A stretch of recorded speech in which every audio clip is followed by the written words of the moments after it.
శ్రీ గురుభ్యో నమః. గురుగారు పుట్టినరోజు నాడు ఏమేమి పనులు చేయాలి? కాల విభాగంలో తప్పకుండా గుర్తుపెట్టుకుని తాను జరుపుకోవలసినటువంటివి కొన్ని ఉంటాయి. అందులో పుట్టినరోజు ఒకటి. నేను నా పుట్టినరోజు చేసుకోనండి అనకూడదు. నేను మీతో ఇంతకుముందు మనవి చేసి ఉన్నాను. తన పుట్టినరోజు తాను చక్కగా జరుపుకోవాలి. ఆ జరుపుకోవడానికి శాస్త్రం ఒక విధిని నిర్ణయించి, పుట్టినరోజుని ఎలా పడితే అలా జరుపుకోకూడదు. పుట్టినరోజు జరుపుకునేటటువంటి వ్యక్తి ఆ రోజు తెల్లవారుజామున నిద్ర లేచి అభ్యంజన స్నానం చెయ్యాలి. అంటే ఒంటికి నూనె వ్రాసుకుంటే అలక్ష్మి పోతుంది. ఆ నూనె అలదుకొని తలస్నానం చేస్తారు. చేసే ముందు పెద్దవాళ్ళు తల మీద నూనె పెట్టి ఆశీర్వచనం చేయడం, వెన్నుపాము నిమరణం ఆచారంగా వస్తోంది. ఆ స్నానం చేసిన తరువాత ఇష్టదేవతని ఆరాధన చెయ్యాలి. ఇంట్లో కులదైవం ఇష్టదైవం ఉంటారు. ఆ కులదైవాన్ని ఇష్టదైవాన్ని ఆరాధన చెయ్యాలి. చేసిన తరువాత ఆవు పాలలో బెల్లం ముక్క, నల్ల నువ్వులు ఈ మూడు కలిపినటువంటి పదార్థాన్ని మౌనంగా తూర్పు దిక్కుకు తిరిగి కూర్చుని 3 మార్లు చేతిలో ఆచమనం చేస్తే ఎలా తింటామో అలా 3 మార్లు వేసుకుని లోపలికి పుచ్చుకోవాలి. 3 మార్లే. ఎందుచేత అంటే నల్ల నువ్వులు, బెల్లం, ఆవు పాలు కలిసినటువంటి పదార్థాన్ని 3 మాటలు పుచ్చుకుంటే వచ్చే పుట్టినరోజు లోపల ఏదైనా గండకాలం ఉంటే తొలగిపోతుంది అని. కాబట్టి ఈ 3 పదార్థములు కలిసినటువంటి దాన్ని చేతిలో వేసుకుని 3 మార్లు పుచ్చుకోవాలి. పుచ్చుకున్న తర్వాత 7 చిరంజీవులు ఉంటారు. అంటే వాళ్ళు పుట్టుక చేతనే చిరంజీవిత్వాన్ని పొందారు. ఇంకా కొంతమంది చిరంజీవిత్వాన్ని సాధించుకున్న వాళ్ళు ఉన్నారు. సాధించుకున్న వాళ్ళు కాదు, పుట్టుకతో చిరంజీవులైన వాళ్ళు. అశ్వత్థామ, బలి, వ్యాసుడు. అశ్వత్థామ, బలి, వ్యాసో హనుమాంశ్చ విభీషణ. హనుమంతుడు, విభీషణుడు, కృపాచార్యుడు, పరశురాముడు. వీళ్ళ 7 కూడా సప్తైతే చిరజీవినః, పుట్టుకతైచి చిరంజీవులు.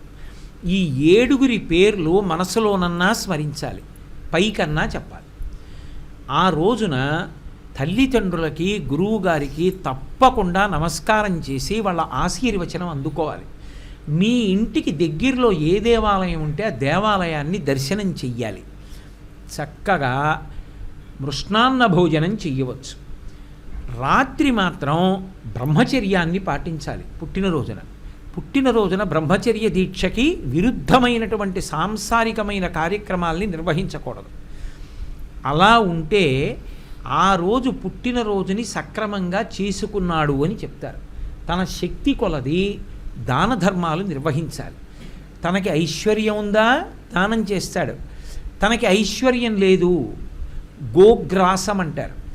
చేతి నిండా కాసిని పచ్చగడ్డి పరకలు పట్టుకెళ్ళి ఒక ఆవుకి తినిపించి ప్రదక్షిణం చేసి నమస్కరిస్తే చాలు.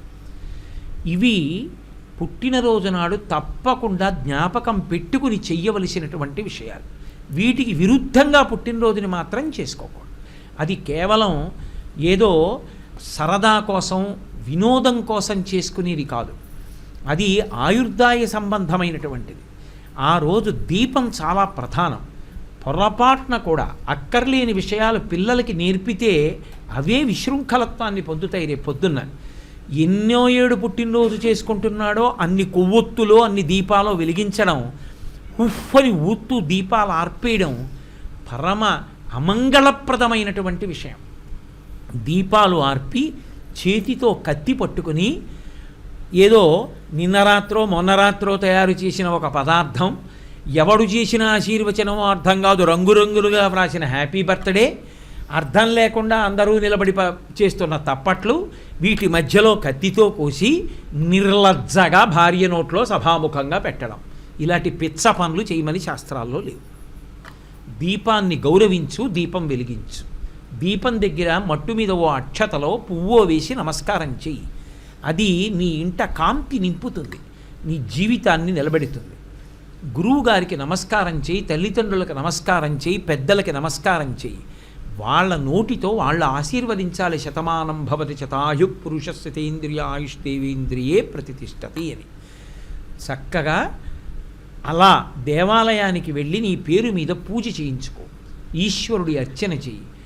అపమృత్యు దోషం కబళించకుండా ఉండడానికి నల్ల నువ్వులు, బెల్లం, పాలు, ఆవు పాలతో కలిసినటువంటి పదార్థాన్ని 3 మాటలు స్వీకరించు.